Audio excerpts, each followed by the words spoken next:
तो हेलो प्रिय विद्यार्थियों, आप सभी का इस ऑनलाइन दुनिया में मैं अनिल कुमार जांगड़ खुली बाह फैलाकर हार्दिक स्वागत और अभिनंदन करता हूं। मैं आशा और उम्मीद करता हूं आप अच्छे होंगे, स्वस्थ होंगे और अपने घर पर पढ़ रहे होंगे। अगर नहीं पढ़ रहे तो भैया पढ़ना शुरू कर दीजिए और हमसे जुड़ जाइए। अब आप कहोगे सर आप क्या पढ़ाओगे इस बेंच में? तो मेरे प्रिय विद्यार्थियों, मैं इस बेंच में पढ़ाऊंगा आपको भारत का इतिहास।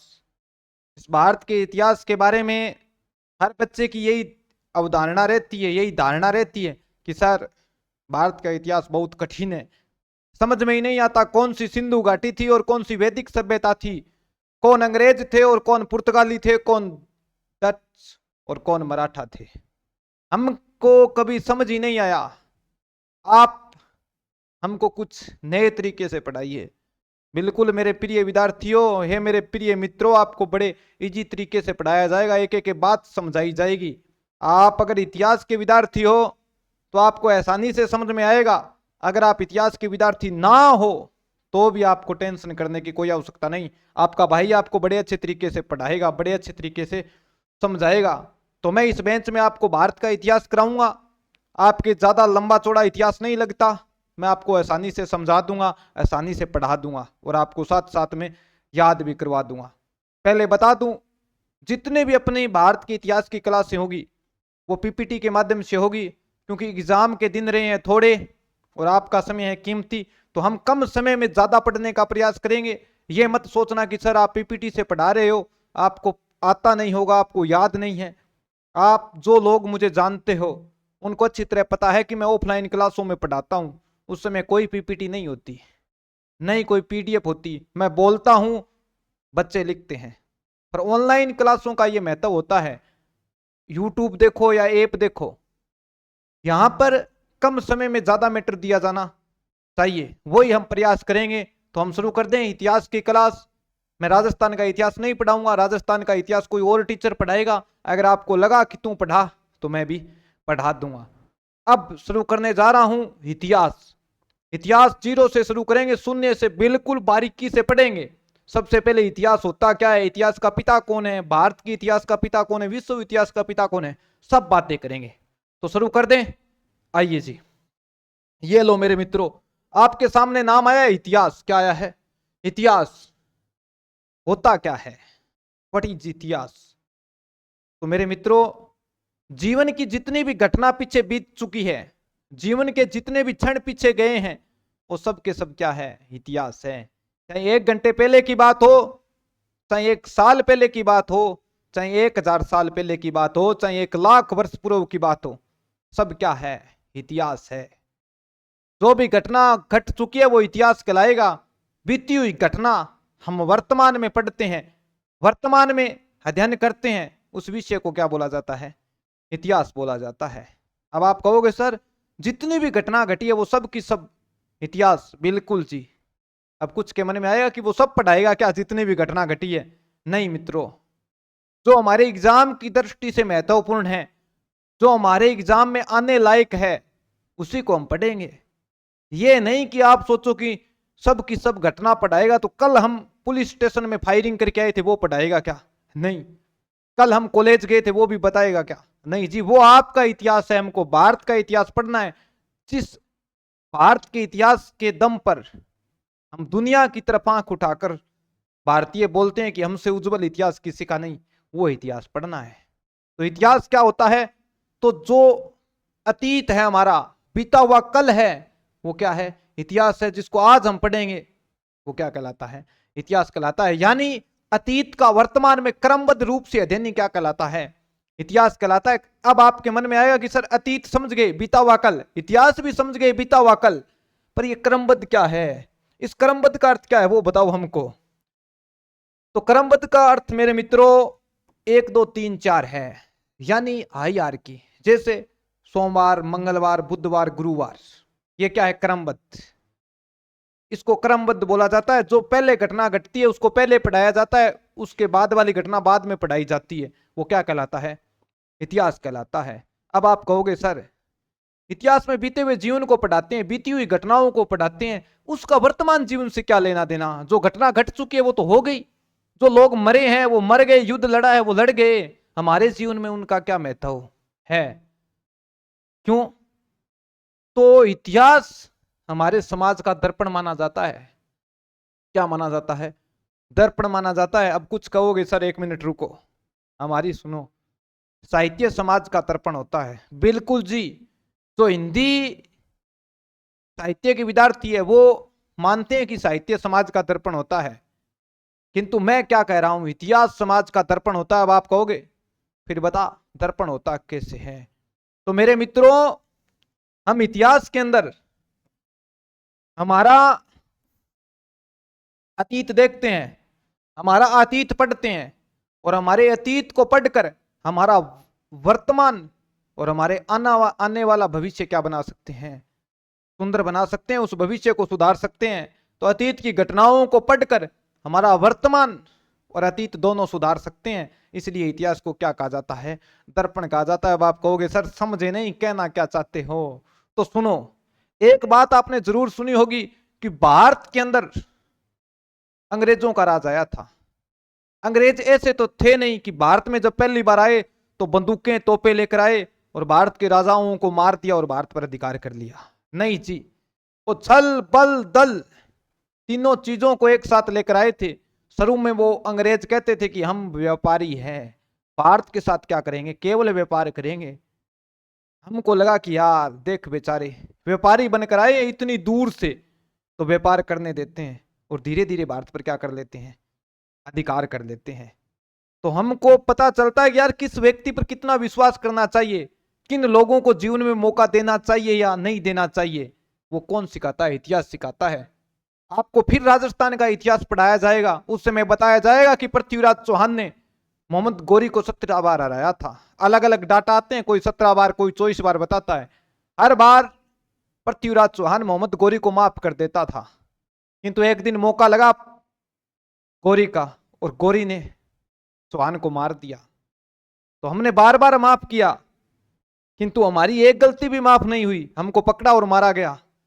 तो यह भी इतिहास सिखाता है कि हर व्यक्ति को बार बार मौका नहीं देना चाहिए। जो व्यक्ति बार बार गलती करता है उसको छोड़ देना चाहिए, सजा देनी चाहिए। तो ये इतिहास से ही सिखाया जाता है।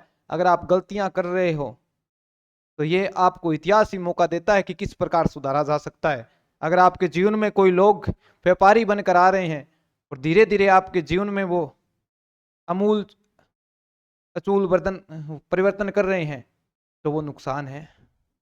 ये इतिहास ही सिखाता है हमको। तो इतिहास को इस कारण क्या बोला जाता है? समाज का दर्पण बोला जाता है। अब आपके मन में आएगा कि सर इतिहास का पिता कौन है, हिस्ट्री का पिता कौन है? तो मेरे मित्रों, इतिहास का पिता है हेरोडोट्स। फिर सवाल आएगा कि सर हेरोडोट्स पिता है, हम मान लेते हैं आपकी बात, वो तो विश्व इतिहास का पिता है। हमको भारत का इतिहास पढ़ना है, तू विश्व इतिहास की बात कर रहा है। तो एक बात विशेष ध्यान रखनी है, हेरोडोट्स विश्व इतिहास का पिता है, किंतु इनकी एक पुस्तक है जिसका नाम हिस्टोरिका, और उस पुस्तक के अंदर हेरोडोट्स ने भारत और फारस के मध्य व्यापार का वर्णन किया है।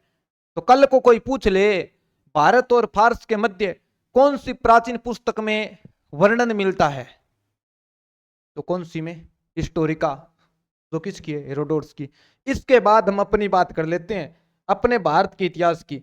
भारत के इतिहास का पिता कौन है? तो याद रखना मेगस्थनीज। ये भी बाहर का व्यक्ति है, भारत का नहीं। आप सोचो भारत के इतिहास का पिता भारत का व्यक्ति होगा, नो, ये बाहर का है। ये चंद्रगुप्त मौर्य के समय, मौर्य साम्राज्य के दौरान भारत में आया था। कौन? मेगस्थनीज। इसकी एक पुस्तक है इंडिका, जो तत्कालीन भारत की राजनीतिक, सामाजिक, धार्मिक जानकारी देती है। यह पहली पुस्तक मानी जाती है जो सिस्टमेटिक ढंग से भारत के इतिहास को लिखती है। इस कारण हमने मेगस्थनीज को क्या दे दिया? भारत के इतिहास का पिता का दर्जा दे दिया। इसको? मेगस्थनीज को। इसके बाद एक व्यक्ति है जिसका नाम है जेम्स मिल। भारत में अंग्रेजों का राज था, यह जेम्स मिल भी भारत में आया। यह 1817 के अंदर, कब? 1817 के अंदर धर्म के आधार पर अपने भारतीय इतिहास को कितने भागों में डिवाइड कर देता है? 3 भागों में। आपसे पूछा जाएगा भारतीय इतिहास कितने भागों में विभाजित है? 3 भागों में। और विभाजन का आधार पूछ ले तो क्या होगा? धर्म होगा। अब आपके मन में आएगा कि हमको यह बता, भारत का इतिहास 3 भागों में बंटा है, तो बंटा किसके अंदर है? तो बंटा 3 भागों में है। 3 कोई किताब में बंटा था या फेसबुक पर लाइव आकर बांटा था या कोई न्यूज़पेपर में बांटा था, किस में बांटा था? तो इस मील की एक पुस्तक है, कौन सी? History of British India. उस पुस्तक के अंदर जेम्स मिल ने भारतीय इतिहास को 3 भागों में डिवाइड किया था धर्म के आधार पर। कौन से 3 भाग रहेंगे? तो यह रहे प्राचीन, मध्यकालीन, आधुनिक। कहां का इतिहास? भारत का इतिहास। धर्म के आधार पर बताया भाई ने कि प्राचीन भारत में हिंदुओं का राज था, जैसे हिंदुओं का राज खत्म हुआ उनकी जगह मुस्लिम आ गए, यानी इस्लाम आ गया। जैसे ही इस्लाम खत्म हुआ कौन आ गए? आधुनिक भारत में अंग्रेज आ गए। यानी धर्म के आधार पर प्राचीन भारत में हिंदू शासक थे, मध्यकालीन में मुस्लिम थे और आधुनिक में कौन आ गए? अंग्रेज आ गए। अब आपके मन में आएगा कि ये प्राचीन भारत कब से कब तक था, मध्यकालीन कब शुरू हुआ, कब अंत हुआ, और आधुनिक कब शुरू हुआ और कब खत्म हुआ, ये बता दो। तो प्राचीन भारत की बात करूं तो प्राचीन भारत कहां से शुरू होगा? अब कुछ कहेंगे शून्य से, नहीं, आरंभ से, प्रारंभ से। जहां से शुरू होती है दुनिया वहीं से इतिहास आरंभ हो जाता है। तो जीरो से पहले भी तो दुनिया थी, ये तो नहीं ना जीरो से पहले दुनिया नहीं थी। कुछ जानते होंगे कुछ नहीं जानते। मैं सिंधु घाटी सभ्यता पढ़ाऊंगा, उस टाइम बताऊंगा कि जीरो से पहले भी दुनिया थी। तो इतिहास की शुरुआत कहां से होती है? तो आरंभ से लेकर कहां तक रहेगी? अब तक रहेगी। पर यहां हम बात करते हैं प्राचीन मध्यकालीन की, कौन सा समय था? तो ये लो जी, कौन सा समय था। आओ, प्रारंभ से लेकर कब तक रहेगा? तो भैया प्राचीन भारत रहेगा प्रारंभ से लेकर 647 ईस्वी तक। कब तक? 647 ईस्वी तक। और मध्यकालीन की मैं बात करता हूं तो मध्यकालीन कब से कब तक रहेगा? तो मध्यकालीन रहेगा 1206 से लेकर 1707। और आगे चर्चा करूं आधुनिक भारत का तो आधुनिक भारत 1707 से लेकर 1947 तक ये भारत का इतिहास रहेगा। यानी यहां अंग्रेजों का राज था और इधर मुसलमानों का, और प्राचीन भारत में हिंदुओं का राज था। अब कुछ के मन में आएगा कि देख कितना झूठ बोल रहा है, इधर 647 में कंप्लीट किया प्राचीन और इधर 1206 से मध्यकालीन शुरू कर रहा है, ये कहां का लफड़ा है? ये तो बता, ये साल कहां चले गए बीच के, ये 600 साल कहां गए? तो ये अंधकार का युग माना जाता है। कौन सा युग? अंधकार का। इस दौरान भारत में कई छोटे छोटे राजवंश आए, अलग अलग क्षेत्रों में राज करने वाले लोग आए, उनके इतिहास के बारे में हमको कोई जानकारी नहीं। उनका इतिहास कौन खा गया, इतिहासकारों ने लिखा नहीं या इतिहासकारों को पता नहीं। या तो वो इतिहासकार जानते हैं या वो खुद लोग जानते हैं जिनका इतिहास है। क्योंकि कुछ पढ़े लिखे लोग अपने भारत के पूर्वजों का इतिहास खा गए। जो हमारे उज्जवल इतिहास की कुछ पंक्तियां थी वो इस युग में खो गई। इस युग को बोला जाता है राजपूत काल। कौन सा काल? राजपूत काल। जब राजस्थान की हिस्ट्री पढ़ाई जाती है उस समय सर आपको बताते हैं ये काल कौन सा काल था? राजपूत काल था। कौन सा काल था? राजपूत काल। आइए जी, राजपूत काल ये कब से कब तक था? तो ये 7वीं शताब्दी से लेकर 12वीं शताब्दी तक। इस युग की चर्चा, राजस्थान का इतिहास पढ़ाया जाता है, गुजरात की हिस्ट्री पढ़ाई जाती है, यूपी की पढ़ाई जाती है। उस दौरान जब शुरू होता है मध्यकालीन, उस दौरान यही बातें बताई जाती है कि अपने राजस्थान में इन लोगों का राज था, गुजरात में राजपूतों का राज था। इन राजपूतों के अवशेषों के ऊपर जो राजपूत राजा थे, राज्य थे, उनके ऊपर कौन आकर बैठ गए? मुस्लिम आकर बैठ गए। तो यहां आपको याद रखना है मध्यकालीन में कौन थे? मुस्लिम। कौन थे? मुस्लिम। और प्राचीन की बात करें तो हिंदू आ गए, और आधुनिक में कौन आ गए? अंग्रेज आ गए। कौन आ गए? अंग्रेज आ गए। और ये लो जी, इधर मैं लिख देता हूं सनातन। बांटने वाला व्यक्ति जेम्स मिल है। जैसे ही मुसलमानों का राज खत्म होगा तो अंग्रेजों का राज आएगा। और अपने सीटी में कौन से टॉपिक लगते हैं? तो आधुनिक भारत के टॉपिक लगते हैं। कौन से लगते हैं? आधुनिक भारत के। मुसलमानों में अंतिम राज करने वाली शक्ति कौन थी? तो भैया मुगल थे। कौन थे? मुगल। जैसे इन मुगलों का डिक्लाइन होगा, मुगलों का पतन होगा, भारत में कौन आएंगे? अंग्रेज आएंगे। कौन आएंगे? अंग्रेज आएंगे। अंग्रेज कहां से आए? तो यूरोप से। कहां से आए? यूरोप से। यूरोप से अलग अलग देश के अलग अलग लोग भारत में व्यापार करने के लिए आए थे। पुर्तगाल से आए थे, नीदरलैंड से आए थे, हॉलैंड से आए थे, इंग्लैंड से आए थे। उनके बारे में हम आगे पढ़ेंगे। कई लोग आए थे, कई कंपनी आई थी भारत में। यूरोप से लगभग 5 कंपनी आई थी। कितनी आई थी? 5 आई थी। उनमें से अंग्रेजों की एक कंपनी थी ईस्ट इंडिया कंपनी। कौन सी? East India company. तो उस ईस्ट इंडिया कंपनी के बारे में हमको पढ़ना है। भारत में कई यूरोपियन कंपनियां आई है, मैं बार बार कह रहा हूं, किंतु मुख्य कौन सी थी? अंग्रेजों की ईस्ट इंडिया कंपनी। भारत पर राज कौन करेंगे लंबे समय तक? अंग्रेज करेंगे।